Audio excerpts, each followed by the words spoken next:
12 hombres que temen por su vida. Solo con mirar al grupo que se reunía, yo diría que era algo catastrófico. Aún así, estos hombres aterrorizados se convirtieron en los fundadores de una fe mundial. Ninguno de ellos esperaba que resultara así. La ciencia moderna puede ayudarnos a entender cómo 12 hombres normales de las zonas más aisladas de Galilea pudieron acabar siendo grandes figuras de la historia, los discípulos.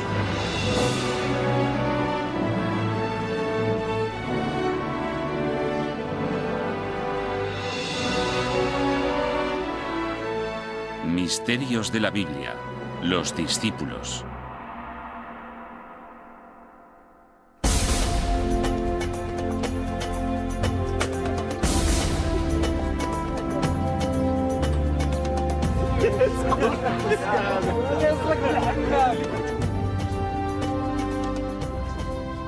Los discípulos extendieron el mensaje de Jesús de Nazaret por todo el mundo antiguo. Muchos de ellos sacrificaron su vida por ello.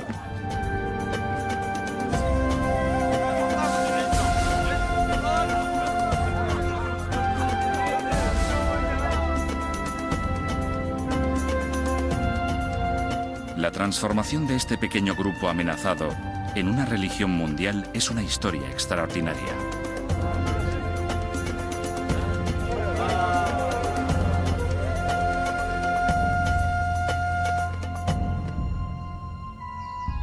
Pero para entenderla, tenemos que seguir su viaje desde el principio.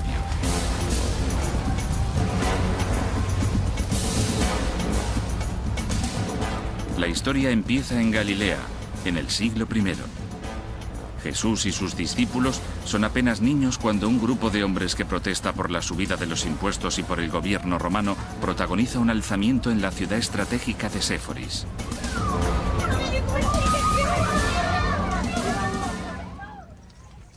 Los romanos sofocaron inmediatamente la revuelta mediante la destrucción completa de la ciudad y el asesinato de sus habitantes o su venta como esclavos. Fue un recuerdo vivo en la memoria de la gente del lugar durante muchas generaciones. De hecho, durante el siglo I, Galilea fue un caldo de cultivo de rebeliones. Helen Bonn ha estudiado estos antecedentes sociales e históricos de la Biblia. Sabemos que había bastantes líderes de bandidos en la época de Jesús. Sabemos de gente que se iba a las colinas a vivir en cuevas, a donde iba otra gente a buscarlos y organizaba movimientos de resistencia contra los romanos.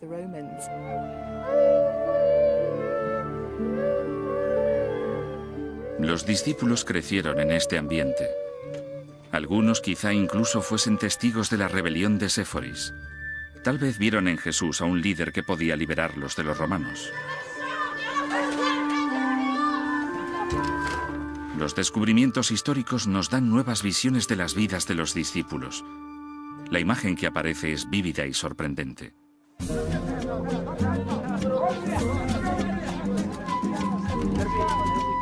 Una cosa está clara desde el principio. Los discípulos se acercaron a Jesús por múltiples razones y con esperanzas muy diversas. Cuando los discípulos tenían entre 20 y 30 años, la primera de esas razones debió de ser económica. Los duros impuestos debían de ser una preocupación constante para los 4 discípulos que trabajaban como pescadores: Juan, los hermanos Pedro y Andrés y Santiago.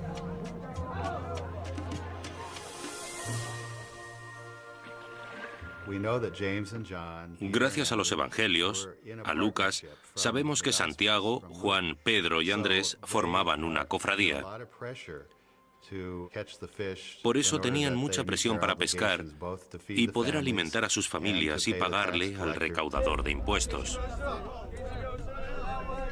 Los pescadores estaban obligados a firmar un contrato con el recaudador de impuestos y se comprometían a darle su captura, incluido pescado fresco como carpas y sardinas, a cambio de pescado de inferior calidad y salado.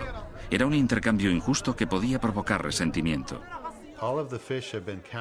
Se contaban todos los pescados que se habían cogido y los recaudadores de impuestos se los llevaban para que acabaran en la mesa de la gente rica de la ciudad.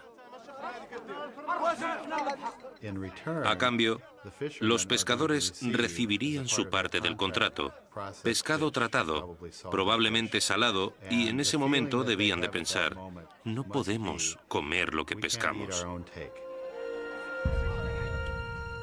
Esto suponía una gran presión económica. La gente deseaba tener más control sobre su vida. Buscaban un líder que les ayudara a luchar.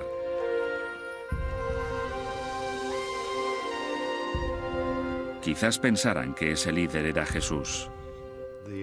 Los seguidores iniciales de Jesús se sintieron atraídos por algo muy práctico que tenía que ver con la vida cotidiana, con asuntos reales. No lo interpretaríamos bien si dijésemos que era solo un movimiento religioso.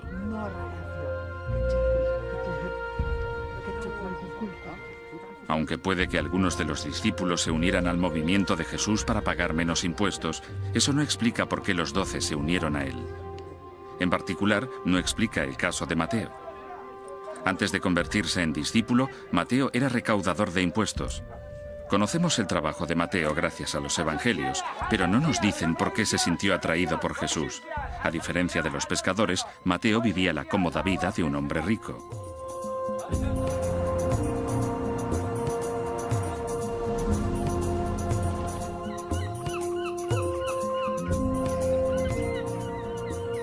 James Strange es un arqueólogo cuyas excavaciones en antiguos pueblos han ayudado a formar una idea de la vida en el siglo I.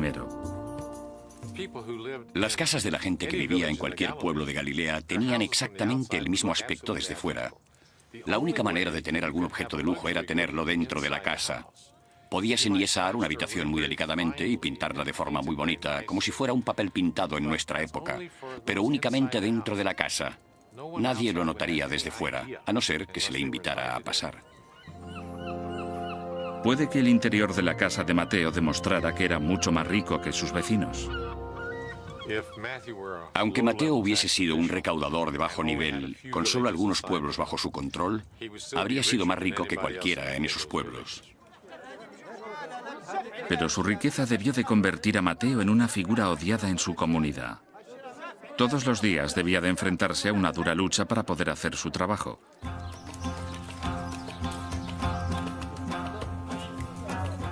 A Richard Horsley le interesa particularmente el aspecto económico de la Galilea del siglo I. Descubrió que los impuestos se pagaban en especias, en lugar de con dinero, y que la gente de Galilea inventó muchas maneras de limitar la cantidad que entregaban. Con los siglos, los campesinos habían desarrollado maneras inteligentes de evitar los impuestos abusivos. Digamos que esta era la cantidad de cereales que había que darle al recolector de impuestos. El campesino lo trae y lo pone en la balanza y el recaudador ve que el peso es correcto. Pero cuando miramos dentro de la cesta, vemos lo que hay dentro en realidad. Claro que hay cereales, pero en el fondo hay piedras y palos, y gracias a eso, el campesino podía ahorrarse parte de los cereales que de otro modo habría tenido que entregarle al recaudador. Este enfrentamiento diario puede haber sido el estímulo que hizo que Mateo se uniera a Jesús. Debía de estar realmente solo. Es decir, para él debía de ser difícil encontrar gente con la que tener una relación normal.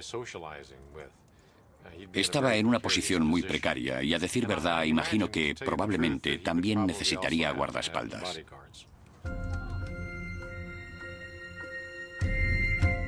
Uniéndose a Jesús, Mateo dio la espalda a la recaudación de impuestos y fue acogido, quizás por primera vez, en una comunidad. Quizás un discípulo aún más sorprendente que Mateo sea Judas Iscariote. Judas tenía mala reputación, era de poca confianza y desleal. Pero irónicamente, era el tesorero del grupo y se ocupaba de las donaciones al mismo y de organizar los víveres. Tenemos un grupo de discípulos. Viven de una especie de fondo común y aparentemente él es el tesorero. Se ocupa de las cuentas, sabe lo que necesitan. Creo que para ser intendente se necesitan habilidades organizativas, ser digno de confianza y capacidad de liderazgo.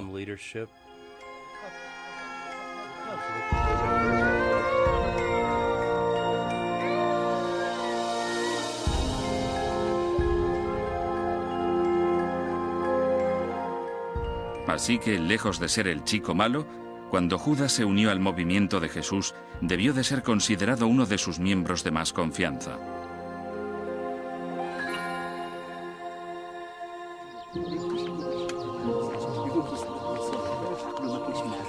Por desgracia, sabemos muy poco sobre los demás discípulos. Tomás y Felipe parece que procedían de la misma zona que los pescadores. Bartolomé. Simón, conocido como el Celote, probablemente porque era muy estricto con la ley religiosa judía. Pero hay una controvertida teoría según la cual Simón, junto con Judas y otro discípulo llamado Santiago, eran los hermanos de Jesús. Podrían haber sido hermanastros más que parientes de sangre. Aún así, algunos expertos creen que formaban parte de la familia de Jesús. Los hermanos de Jesús, nombrados en los evangelios, resultan ser Santiago, Simón y Judas. Creo que por lo menos debemos contemplar esa posibilidad, ya que Jesús, cuando muere, le pasa el mando de su comunidad a su propio hermano, Santiago.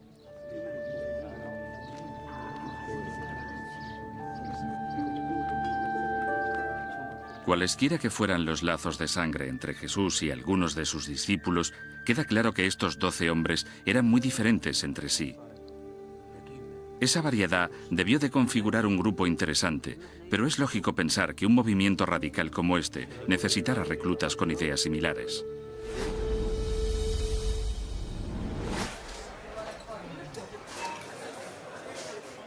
Cary Cooper es especialista en psicología de grupo.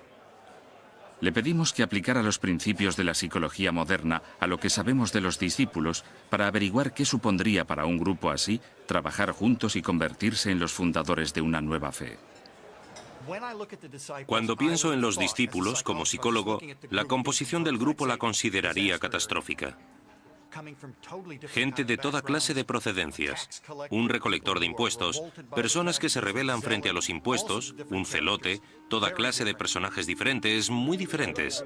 Si tienen un líder que pueda resolver sus diferencias, los conflictos potenciales que van a surgir y que les haga pensar en el objetivo común y en cómo ese objetivo puede solucionar sus necesidades personales, entonces puede funcionar.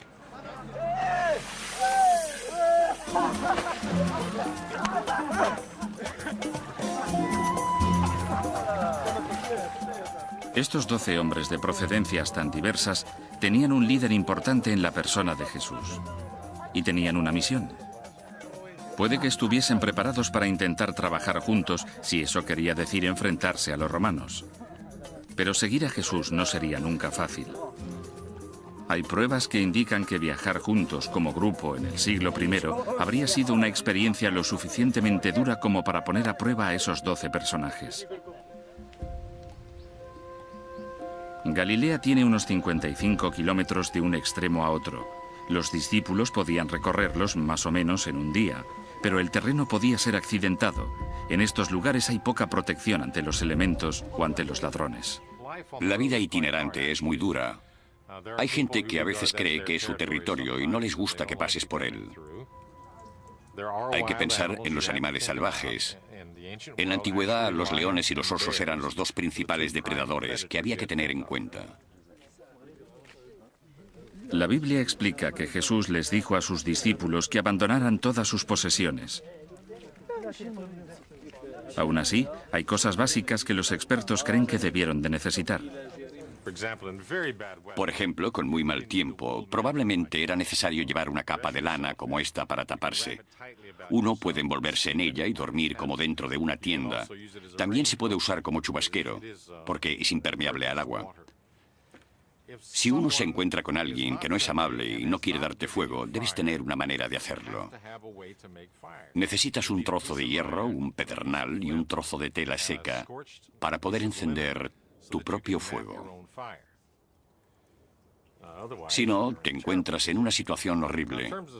En cuanto a la seguridad, quizás necesites defenderte de los animales salvajes, de los depredadores. Aquí hay una espada. Es bastante pequeña, pero uno puede hacerse una idea. Cuando detienen a Jesús, 2 de los discípulos tienen espadas. Uno puede ponérsela en una cinta atada al muslo bajo la ropa.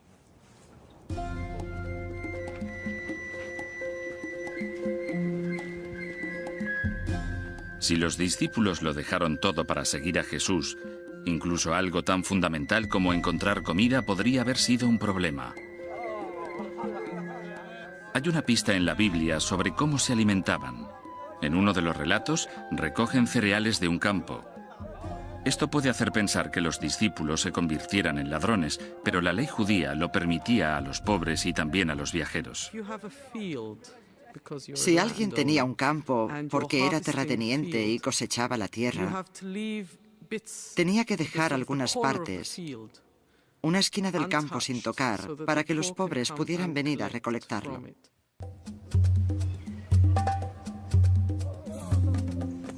Una de las cosas más importantes que había que hacer en el judaísmo antiguo era practicar la hospitalidad. La razón es muy simple. Cuando se viajaba, se estaba a la merced de la gente. No había hoteles, no había posadas, no había nada. Así que tanto según la ley judía como según la costumbre judía, se practicaba la hospitalidad. Cuando viajaban, los discípulos dejaban atrás más que su sustento. Muchos tenían otras responsabilidades. Parece que la mayoría de los discípulos estaban casados. Sabemos con seguridad que Pedro estaba casado. Y creo que debió de ser muy duro para su mujer y sus hijos que los dejara. Los discípulos eran los que traían el dinero, eran los que pescaban o los que trabajaban la tierra. Y creo que debían de dejar a sus familias en una situación muy difícil. Sin embargo, puede que estemos equivocados al dar por sentado que una vez que se marchaban ya no volvían. Hay varias referencias según las cuales ellos se marchaban y tan solo unos días después volvían. Así que no creo que debamos imaginarlo como se ha representado en muchas películas y libros populares que daban la idea de que siempre estaban de viaje día y noche, viajando desde el día que empieza su predicación hasta el día de su muerte. Hay mucho tiempo en medio. Los discípulos y Jesús podían volver a casa por la noche. Tenemos la historia de Pedro, a quien Jesús llama. Lo deja todo y apenas unos versículos más tarde va a tomar té con su suegra. Y por eso da la impresión de que, al menos al principio, cuando Jesús llevaba a cabo su ministerio en Galilea, quizás la ruptura no fuera tan clara como a menudo se nos ha hecho creer. Mientras Jesús llevaba a cabo su obra, había ocasiones en las que los discípulos tenían que salir de Galilea.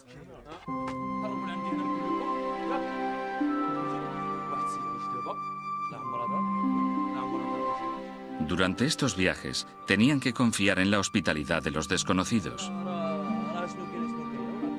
Pero no mucha gente sabe que los discípulos tenían algo que ofrecer a cambio.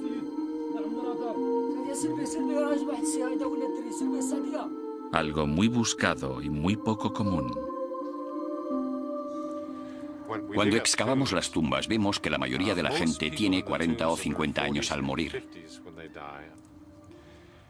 Y las tasas de mortalidad eran parecidas a las de las naciones del tercer mundo de hoy en día, porque, después de todo, una pequeña infección podría ser mortal al no haber forma de tratarla.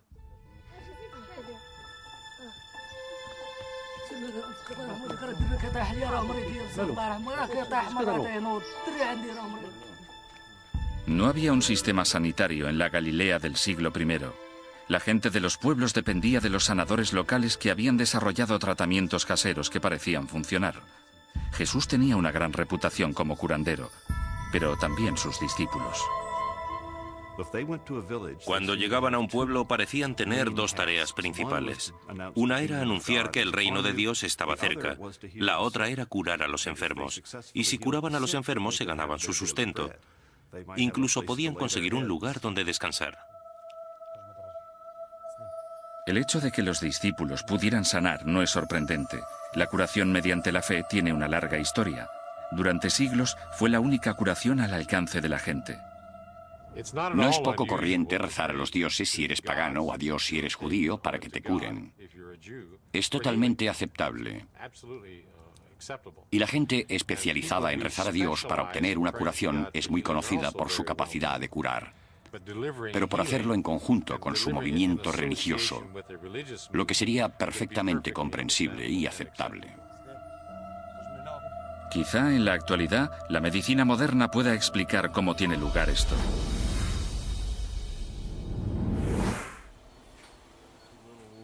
Abajo y un poco hacia el centro. Hay que ir más arriba y hacia el lateral. En Houston, Texas, el cirujano Bruce Moseley trata a los pacientes con dolor de rodillas artrítico. En un experimento reciente, trató a 3 grupos diferentes. Se llevó a todos los pacientes a quirófano y se les hizo incisiones en la rodilla. Pero solo el primer grupo recibió la cirugía de rutina. Al segundo grupo se le realizó una operación más pequeña y al tercero no se le hizo nada. Los resultados del experimento fueron impresionantes. Todos mejoraron. Todos sacaron provecho de la operación. Todos dijeron sentir menos dolor. Todos dijeron tener más movilidad y todos estaban satisfechos. Pero lo curioso es que el grupo al que fingimos operar mejoró tanto como los que operamos de verdad.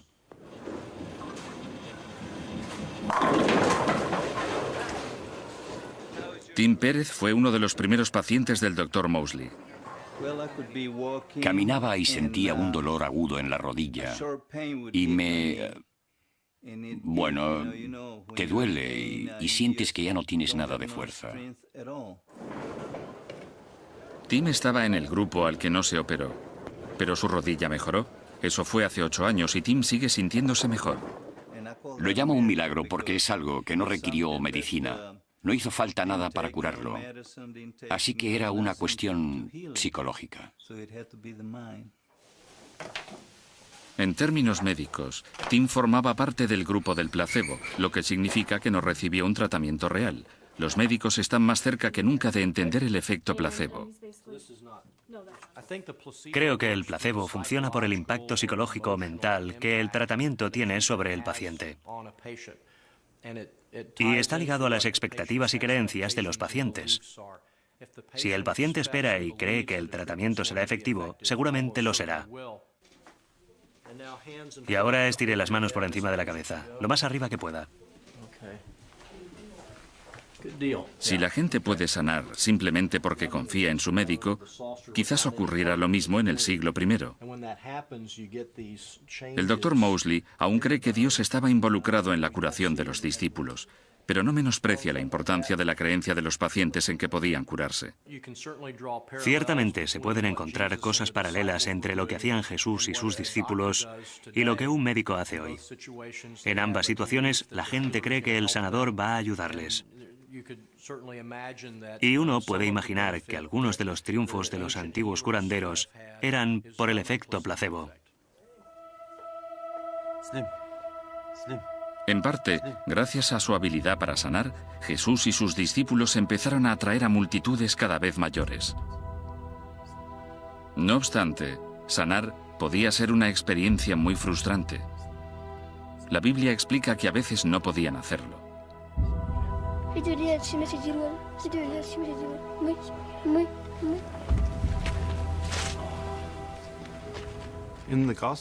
En el Evangelio de Mateo hay una historia de un hombre que lleva a su hijo ante Jesús, con claros síntomas de lo que hoy llamaríamos epilepsia, y se queja de que los discípulos no han podido sanar a su hijo.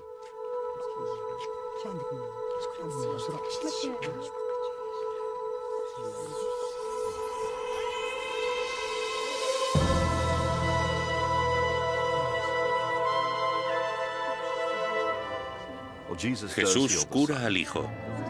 Y más tarde, los discípulos le preguntan, ¿por qué no pudimos hacerlo? ¿Cuál era el problema? Y Jesús dice, vuestra falta de fe. La referencia a la falta de fe de los discípulos sigue siendo cierta entre los médicos modernos. El médico Bruce Moseley cree que incluso hoy la confianza que un médico tiene en el tratamiento puede afectar al resultado. Si el cirujano tiene grandes expectativas y tiene fe en que su tratamiento funcione, creo que los pacientes se dan cuenta, lo notan. Y cuanto más confía el cirujano, estoy seguro de que más confía el paciente en que el tratamiento va a funcionar. Pero la incapacidad ocasional de sanar de los discípulos pudo ser el síntoma de un problema más importante.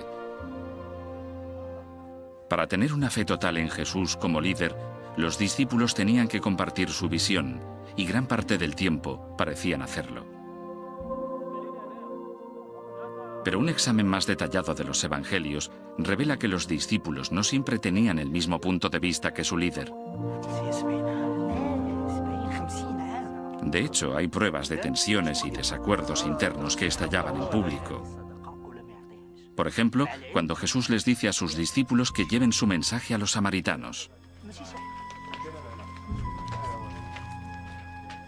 Hoy en día, la palabra samaritano describe a alguien que hace buenas obras.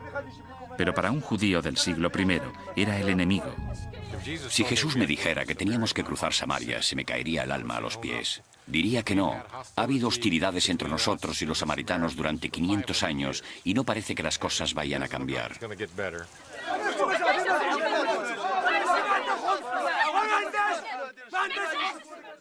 La relación entre judíos y samaritanos era difícil.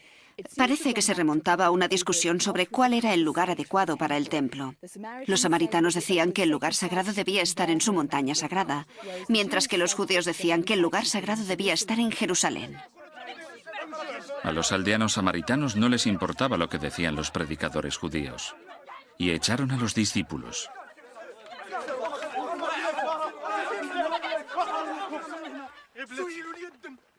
En lugar de actuar con humildad, los discípulos se pusieron furiosos. Era una violación flagrante de las enseñanzas de Jesús que decían que había que amar al enemigo. Santiago y Juan estaban tan enfadados que querían enviar fuego al pueblo y eliminarlo. Creo que hoy en día nos parecería racismo, pero es incluso más que racismo. Si se piensa bien en lo que decían, matemos a esta gente.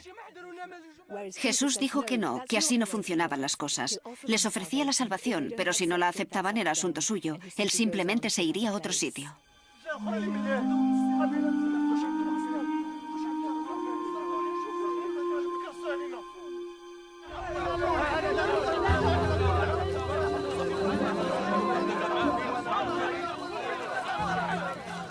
Los discípulos no solo discutían con Jesús. En más de una ocasión, la Biblia dice que discutían entre ellos mismos. Santiago y Juan incluso le preguntan a Jesús si pueden tener tronos cercanos al suyo en el nuevo reino. Creo que esto demuestra que había mucha más competitividad y rivalidad de la que solemos pensar. En muchos aspectos era de esperar, porque la sociedad del siglo I estaba llena de disputas por el honor, la vergüenza y el estatus. Así que los discípulos se comportaban como típicos hombres del siglo I.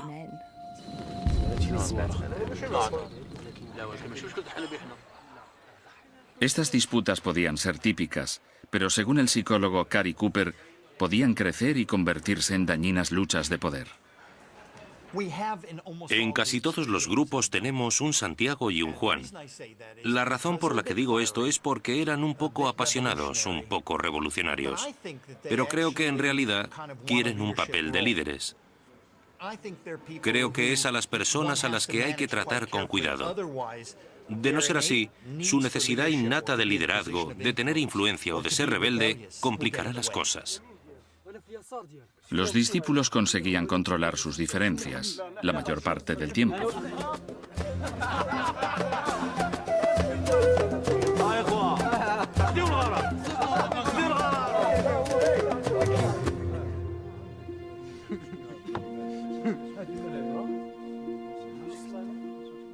Pero en una ocasión, estas divisiones amenazaron la supervivencia del movimiento. Una mujer se acercó y vertió un caro perfume sobre Jesús.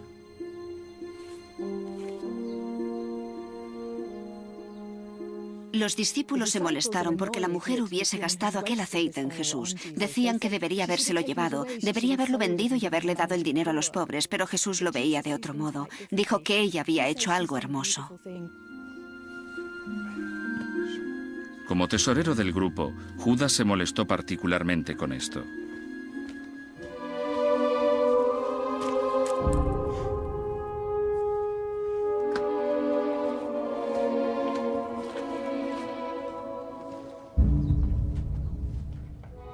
Todos los grupos tienen desavenencias, pero las consecuencias de la reacción de Judas fueron catastróficas. Los evangelios de Marcos y Mateo dicen que Judas acudió a las autoridades religiosas con la intención de conducirles hasta Jesús. Pero el resto de los discípulos parecían no saber nada de las acciones de Judas. Estaban entusiasmados porque, tras 3 años de viaje, su líder había tomado una decisión trascendental. Jesús iba a llevar a sus discípulos a Jerusalén, la base del poder de las autoridades. Pensaron, por fin vamos a ser testigos de algo más importante. Les esperaba una sorpresa. Los discípulos entraron en Jerusalén con Jesús en lo que hoy se conoce como el Domingo de Ramos. Jesús tuvo un recibimiento entusiasta, pero no podía haber escogido un momento más delicado políticamente. Jerusalén estaba llena de peregrinos que habían llegado para celebrar la fiesta de la Pascua, que recordaba cómo Moisés había guiado a sus ancestros para escapar del cautiverio en Egipto. Según Jim Charlesworth, un erudito de la Biblia que vive en Jerusalén, la Pascua pudo impulsar a los discípulos a pensar en la libertad y en deshacerse de los romanos. Era una época de gran emoción. Los judíos iban a celebrar la Pascua. ¿Qué significa? Iban a reinterpretar y revivir la salvación del pueblo de Dios. Así que era una época muy agitada. Era una época en la que todo el mundo estaba en el punto máximo de emoción. El plato fuerte de la fiesta fue una cena que tuvo lugar aquella misma semana.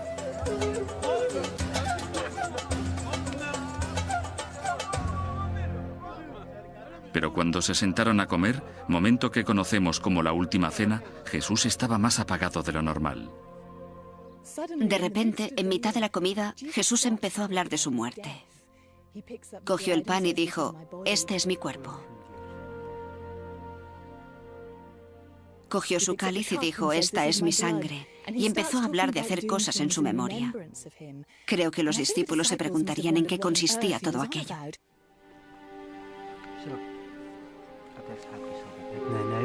No está claro por qué los discípulos no entendieron de qué hablaba Jesús.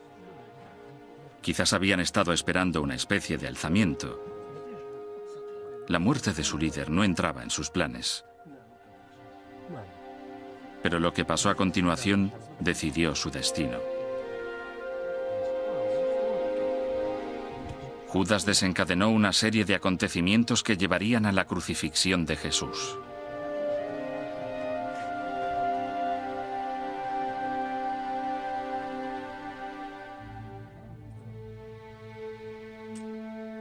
Hizo su trato mortal con las autoridades. Aceptó traicionar a Jesús. A cambio consiguió 30 monedas de plata. Si no nos equivocamos, y la moneda de plata en cuestión era el denario romano y griego, le dieron el sueldo de 30 días en plata. Curiosamente, ese era el precio de un esclavo en algunos mercados de esclavos. No mucho por alguien que llegaría a ser adorado como el Hijo de Dios.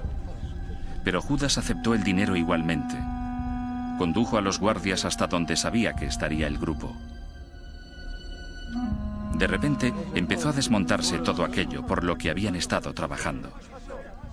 Hundió el pánico entre los discípulos y se desató la violencia. Los discípulos estaban aterrados, no sabían qué hacer. La reacción de Pedro fue sacar su espada y cortarle la oreja a un esclavo del sumo sacerdote. Y creo que es comprensible, realmente no sabían qué estaba pasando. En aquel momento no sabían si los guardias iban a detener solamente a Jesús o si también habían ido a buscarlos a ellos. Al final solo detuvieron a Jesús. Los discípulos se dispersaron. En los evangelios aparece una sola frase. Todos le abandonaron y huyeron. Y creo que deberíamos considerarlo en términos muy humanos. No hay nada teológico ni profundo. Se asustaron y salieron corriendo. Todo el trabajo de Jesús y los discípulos desperdiciado por la traición de un hombre. Pero algunos expertos no están seguros de que se pueda culpar a Judas. Una nueva teoría sugiere que se cometió un error básico al traducir la palabra traicionar y que Judas no hizo nada de eso. En griego, la palabra significa simplemente entregar. No tiene las implicaciones siniestras de traición. De hecho, hay una prueba de que Judas no era un traidor. Todo el mundo, incluidas las autoridades religiosas, conocían a Jesús y sabían dónde encontrarle. ¿Qué traicionó? ¿Dijo quién era Jesús? Todos sabían quién era Jesús. ¿Dijo dónde podían encontrarle? Los evangelios dicen con claridad que iba a los sitios a los que acostumbraba a ir. Así que, si no sabemos qué fue lo que traicionó, ¿cómo se le puede llamar traidor?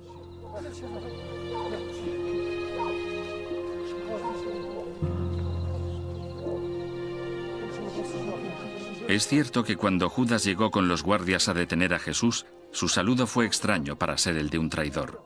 Un beso.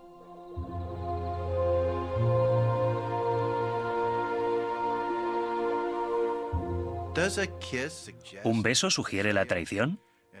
En todos los escritos antiguos de Filón, Flavio, Josefo y el Nuevo Testamento, se dice que un beso es un saludo o una despedida. No existe el beso de la traición.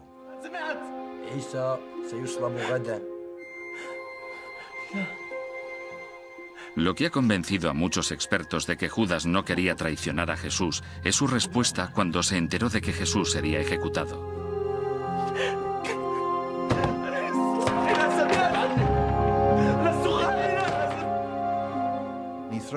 Les tiró el dinero a los hombres. Es evidente que algo salió mal. Después quedó tan afectado que se ahorcó.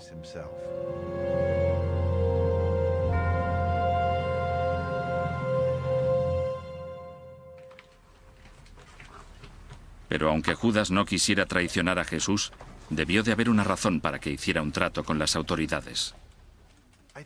Creo que podríamos sugerir que pensó que tener una audiencia con el sumo sacerdote ayudaría a Jesús. Ayudaría al hombre que podía hacer milagros, incluso recuperar a la gente de entre los muertos, a enfrentarse a sus enemigos y establecer el reino que tan fervientemente deseaba fundar. Es una teoría controvertida y no todo el mundo está convencido. Creo que tiene un cierto atractivo porque hace comprensible lo que hizo Judas, pero me parece muy poco probable. Todos los evangelios sugieren que Judas traicionó a Jesús por cualquier razón. Y quizás nunca sabremos cuál fue esa razón. Fuera intencionado o no, la cuestión es que Judas adelantó la muerte de Jesús.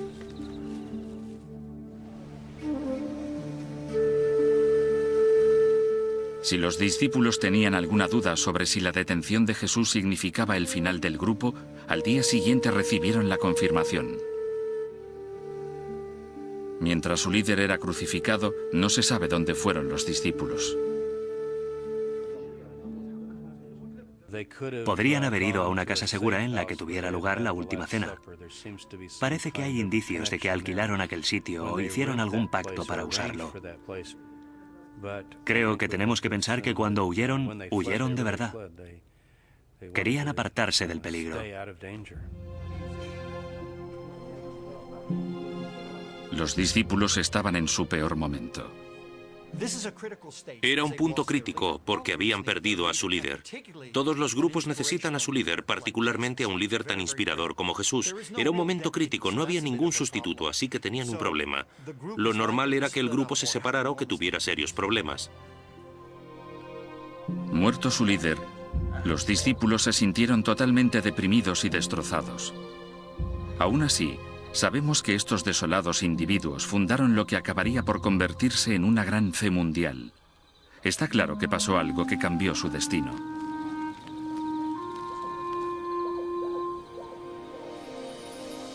Apenas unos días después de la ejecución de Jesús, circulaban historias que decían que había resucitado.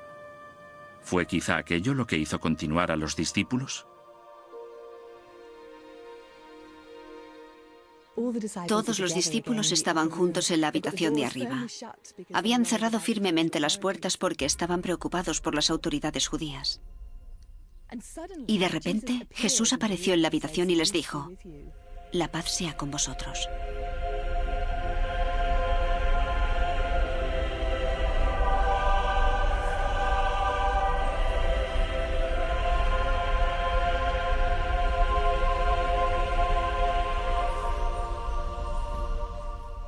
Creo que es un momento significativo en la historia del Evangelio, porque lo que realmente diferenciaba al movimiento de Jesús de los movimientos mesiánicos similares del siglo I era que estaban convencidos de que su Mesías había sobrevivido a la muerte. Así que es un momento simbólico de poder.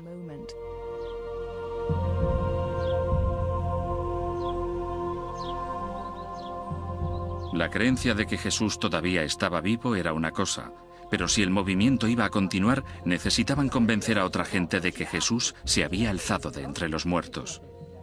Y aquello no iba a ser fácil. Por ese motivo, muchos piensan que hubo otro acontecimiento crucial para la supervivencia del movimiento. Ahora se conoce como Pentecostés y tuvo lugar varias semanas después de la aparición de Jesús ante sus discípulos. Desde esa aparición habían dedicado su tiempo a rezar juntos. Y les pasó algo muy extraño. Sintieron un poderoso viento a través del edificio. Vieron al Espíritu Santo como pequeñas llamas descansando sobre sus cabezas. Y de algún modo se sintieron autorizados para ir a predicarle a la gente. Y lo increíble es que todo el mundo parecía entender sus sermones, fuera cual fuera su lengua.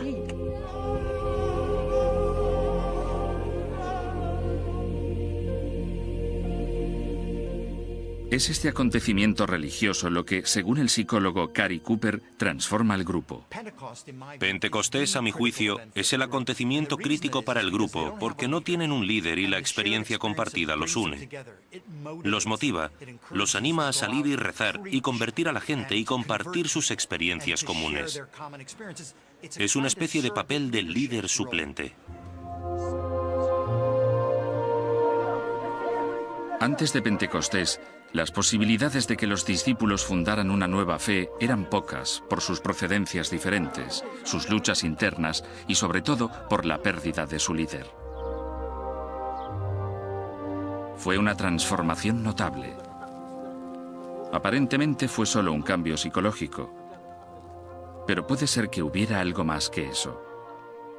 En la actualidad, hay pruebas neurológicas de que las experiencias religiosas causan un cambio real y cuantificable en el cerebro. Le busco la vena y le introduzco la intravenosa. No queremos que mueva mucho el brazo porque puede enrollar el catéter. El catedrático Andrew Newberg es neurobiólogo en la Universidad de Pensilvania. Ha estudiado los efectos de esas experiencias en monjes budistas y monjas católicas. Les hicimos pasar por una práctica de meditación u oración y en el punto álgido de la práctica les inyectábamos por una vía intravenosa, una vía que tenían en la vena, una sustancia que nos permitiría medir el flujo de la sangre. En el momento de la inyección se captura una imagen de lo que el cerebro está haciendo en ese momento, en el que está en el punto álgido de su oración. Después podemos escanear el cerebro para ver la instantánea de lo que ocurría en su cerebro durante dicha práctica. El escáner tomado durante la oración, a la derecha, se compara con el de un cerebro normal en su estado inicial. Ha registrado un cambio en la parte del cerebro que nos ayuda a percibir lo que hay a nuestro alrededor. Esta parte tenía menos actividad durante la oración, lo que se ve en color amarillo.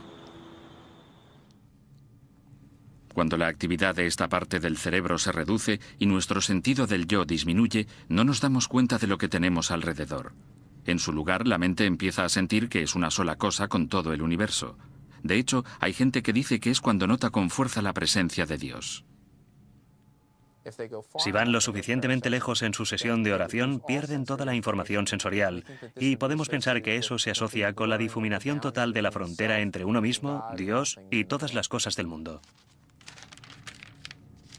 La hermana Celeste participó en el estudio.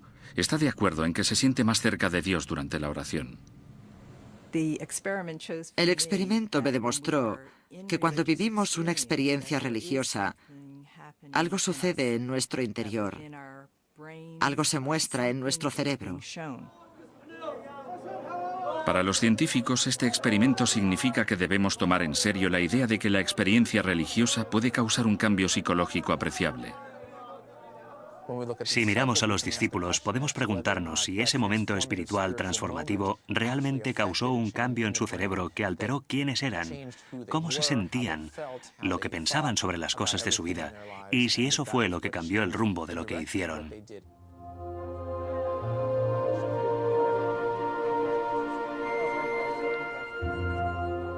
Realmente, tras esta experiencia, los discípulos ya no eran miembros del movimiento de Jesús. Eran líderes de una nueva fe. Es cuando dejan de ser discípulos, es decir, estudiantes, y empiezan a ser apóstoles y mensajeros por sí mismos. Ese fue el acontecimiento clave, la distinción entre esos periodos. Los discípulos debieron de hacer un increíble viaje personal. Al principio eran pescadores normales y humildes, pero al final de la historia se habían convertido en líderes de lo que finalmente se convertiría en una religión mundial.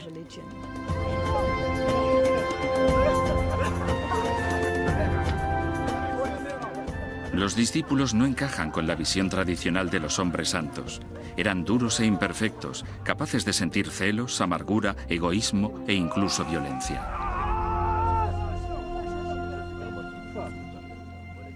El Nuevo Testamento deja muy claro que estos hombres eran de carne y hueso, que eran seres humanos, con deseos humanos. Me parece mucho más fascinante saber que eran como usted y como yo.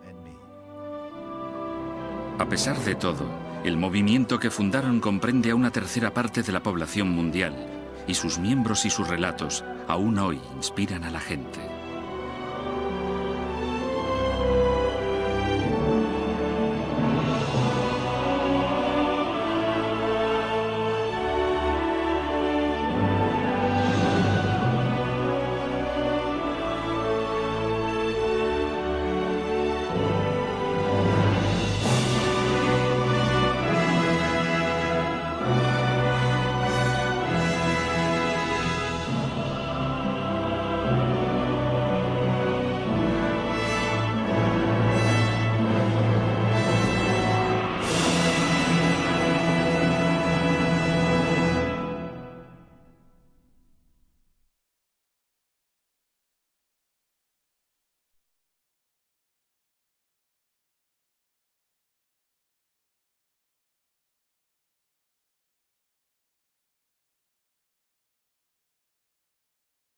Pero únicamente dentro de la casa. Nadie lo notaría desde fuera, a no ser que se le invitara a pasar. Puede que el interior de la casa de Mateo demostrara que era mucho más rico que sus vecinos. Aunque Mateo hubiese sido un recaudador de bajo nivel, con solo algunos pueblos bajo su control, habría sido más rico que cualquiera en esos pueblos. Pero su riqueza debió de convertir a Mateo en una figura odiada en su comunidad. Todos los días debía de enfrentarse a una dura lucha para poder hacer su trabajo.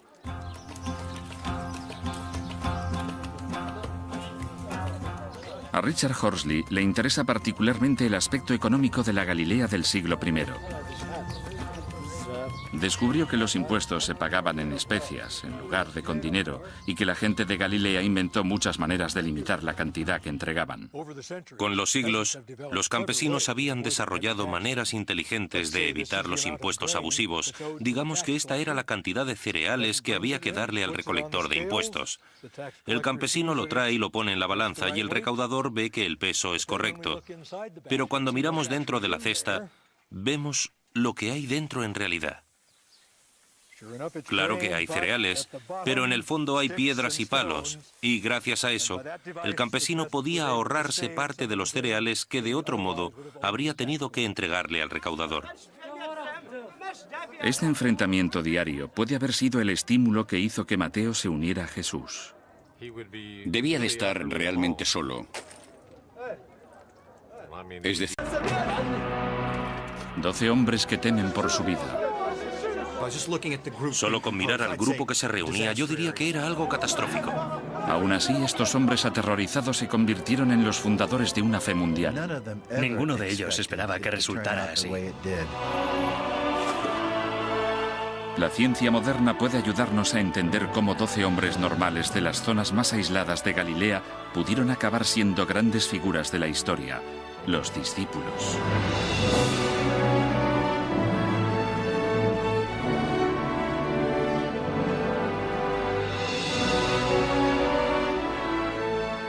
Misterios de la Biblia. Los discípulos.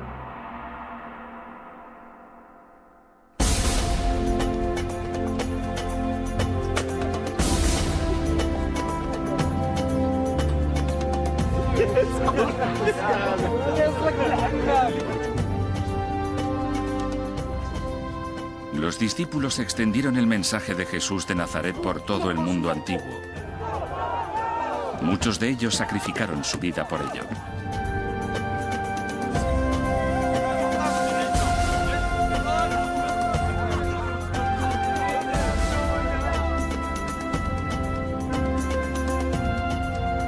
La transformación de este pequeño grupo amenazado en una religión mundial es una historia extraordinaria.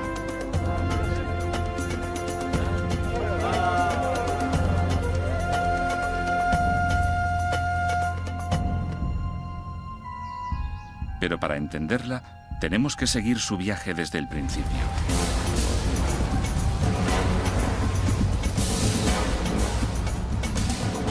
La historia empieza en Galilea, en el siglo I. Jesús y sus discípulos son apenas niños cuando un grupo de hombres que protesta por la subida de los impuestos y por el gobierno romano protagoniza un alzamiento en la ciudad estratégica de Séforis.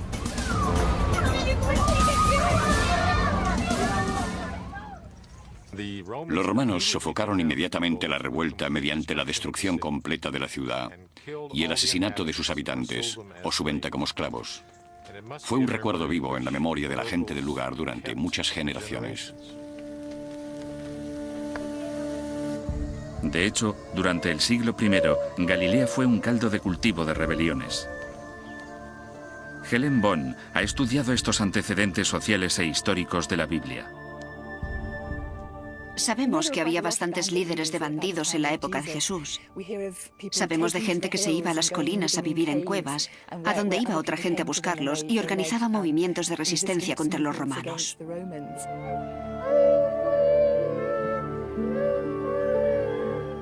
Los discípulos crecieron en este ambiente. Algunos quizá incluso fuesen testigos de la rebelión de Séforis. Tal vez vieron en Jesús a un líder que podía liberarlos de los romanos. Los descubrimientos históricos nos dan nuevas visiones de las vidas de los discípulos. La imagen que aparece es vívida y sorprendente.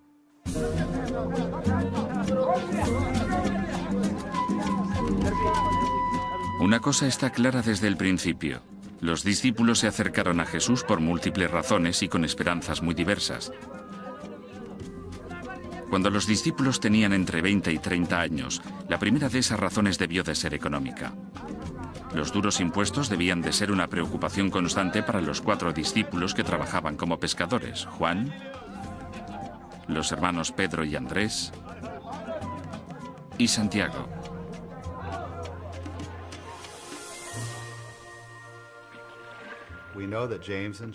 Gracias a los evangelios, a Lucas, sabemos que Santiago, Juan, Pedro y Andrés formaban una cofradía. Por eso tenían mucha presión para pescar y poder alimentar a sus familias y pagarle al recaudador de impuestos. Los pescadores estaban obligados a firmar un contrato con el recaudador de impuestos y se comprometían a darle su captura, incluido pescado fresco como carpas y sardinas, a cambio de pescado de inferior calidad y salado. Era un intercambio injusto que podía provocar resentimiento. Se contaban todos los pescados que se habían cogido y los recaudadores de impuestos se los llevaban para que acabaran en la mesa de la gente rica de la ciudad. A cambio, los pescadores recibirían su parte del contrato, pescado tratado, probablemente salado, y en ese momento debían de pensar: no podemos comer lo que pescamos. Esto suponía una gran presión económica. La gente deseaba tener más control sobre su vida. Buscaban un líder que les ayudara a luchar.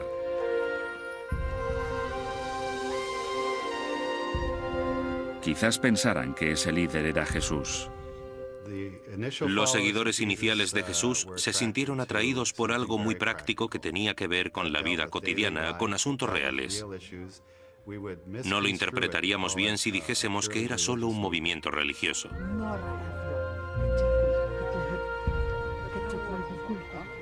Aunque puede que algunos de los discípulos se unieran al movimiento de Jesús para pagar menos impuestos, eso no explica por qué los 12 se unieron a él. En particular, no explica el caso de Mateo. Antes de convertirse en discípulo, Mateo era recaudador de impuestos. Conocemos el trabajo de Mateo gracias a los evangelios, pero no nos dicen por qué se sintió atraído por Jesús. A diferencia de los pescadores, Mateo vivía la cómoda vida de un hombre rico.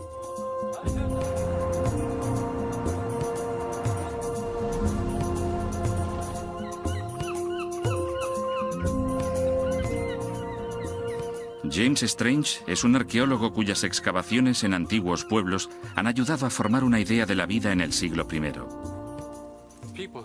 Las casas de la gente que vivía en cualquier pueblo de Galilea tenían exactamente el mismo aspecto desde fuera. La única manera de tener algún objeto de lujo era tenerlo dentro de la casa. Podías enyesar una habitación muy delicadamente y pintarla de forma muy bonita, como si fuera un papel pintado en nuestra época.